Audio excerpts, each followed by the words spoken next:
That's the full-time whistle gone. Dundee 2, West Ham 2. I can't believe I'm giving it this much attention, but I feel like I should. I've missed West Ham. We all miss West Ham, and it was good to see some of the players out on show today. Obviously, David Moyes in the first half. He plays a 4-2-3-1. We start to see Manu Lanzini. It was good to see Nathan Holland. We know that he's had his injury problems recently. A real live wire, particularly in the first half.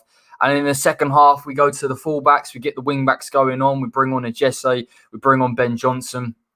We start to stretch things and we can start to look at West Ham in different ways. I think it's quite encouraging, really, for West Ham and David Moyes to be playing different formations in each half. And people will say not to read too much into it. But I do think going into this season, because of the type of competitions that we're in, we do need that flexibility. And in particular, because of the lack of signings at the minute. And again, we're starting to hear rumours about Areola, and I'll touch on him in a video if it does have legs.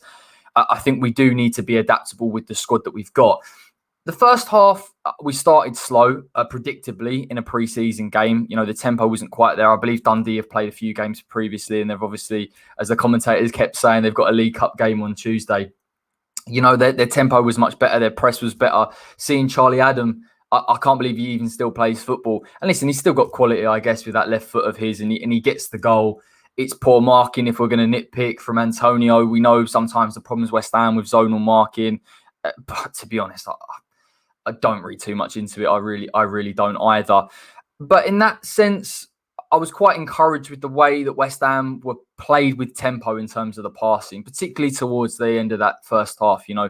And I liked how Bowen and Holland were operating a little bit more centrally. I think West Ham, over the course of last season, tend to see Declan Rice sitting a bit deeper, someone like a Thomas Souček advancing, and really and truthfully West Ham are working like that. But in this game, you know, Coventry and Noble, they sat a little bit deeper at times in the first half. We got the fullbacks on, and it was really to do with how well West Ham could break down a deep, narrow block from Dundee with Bowen and Holland, and they impressed me. You know, I know Jarrod Bowen has proven it, you know, particularly in the Premier League last season.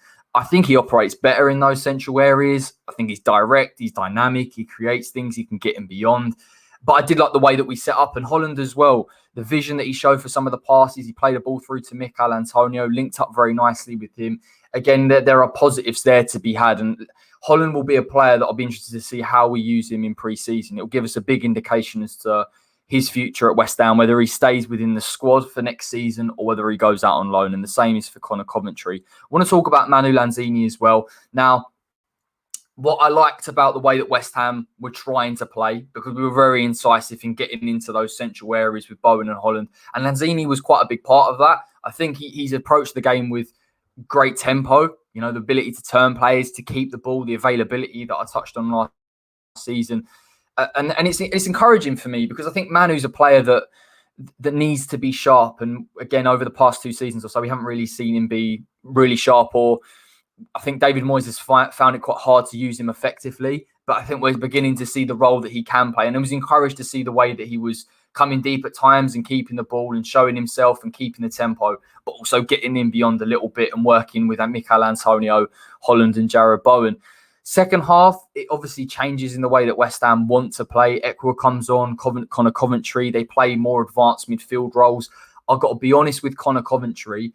I saw a couple of things online and I was thinking, why are we hyping him up that much? And the reason why I say that is because I sometimes question his mobility. Can he deal with the pace? I look at it, can he adapt to the Premier League? Because I think all of us would like to see Connor Coventry come through into the first team, or at least be involved within the first team squad. But second half, he really showed his quality.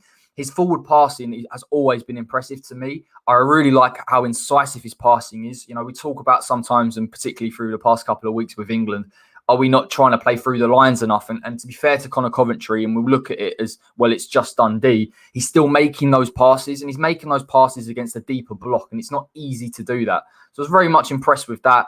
I was also impressed towards the latter stages of the game, him getting in beyond, showing his athleticism, his reading and his counter press. Those are little attributes that I think are important, and keep a close eye on him, because I wonder whether Moyes now sees it as the time. We know that we haven't really been linked with too many centre midfielders, that he could come to the fore. In terms of the formation, again, trying to stretch the play a little bit, get the wing backs on, try and stretch Dundee's press, play around it. it was a training exercise that second half. I know we got the 2 goals and Bowen impressed and clearly with that run that led to the penalty. Baptiste gets his goal. It's poor marking really from Dundee. But other than that, it was just an exercise in how sharp West Ham were. And I've seen us in previous years.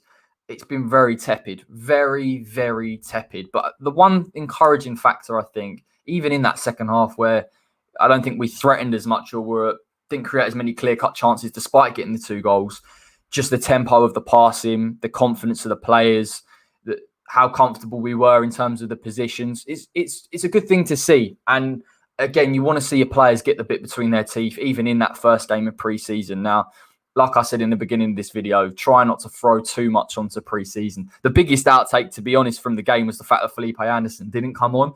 And I really anticipate that he's well off. I know we've seen it in the past couple of days regarding Lazio, and I think a lot of us believe that he's off anyway. But the fact that he's travelled, he's not played, it smacks of see you later, Felipe Anderson. So I'll do it on that and talk about Felipe's time at West Ham. Should he leave? And I believe he will leave. And my thoughts on him, because he's an interesting character.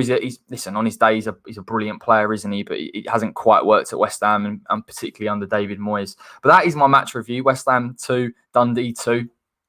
I'm not sure when our next pre-season game. I think it's Northampton next week. And if there is a stream, of course, I'll watch it and give you a match update on that.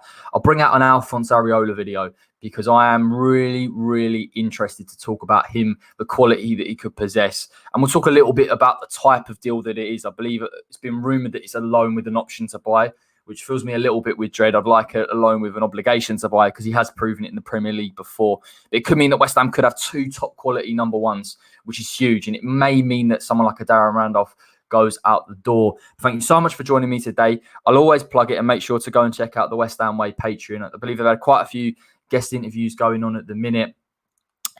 I can't remember who the last one was, which is terrible for me. But certainly keep an eye on that and have a look into it, because transfer windows are very frustrating. They're very annoying from my point of view in terms of trying to create content, because you never know really whether to go and scope someone out. But those guys over there, obviously XWH employee and Dave will know all about that, and they'll give you realistic, proper information to keep everyone calm, hopefully.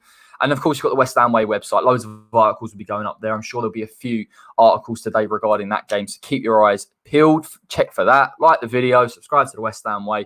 Take care, everybody. I'll be back very, very shortly. There's going to be 2 videos out between now and the Cup final. The Euro final that England somehow have managed to get to, which I'm buzzing about.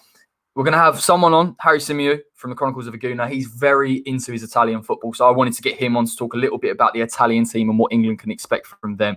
And I'm going to try and get someone else on to preview the final itself and talk a little bit about England's hopes in that, where Declan Rice will be lifting that famous silver trophy. Hopefully I don't come back with egg on my face. Take care, everybody. And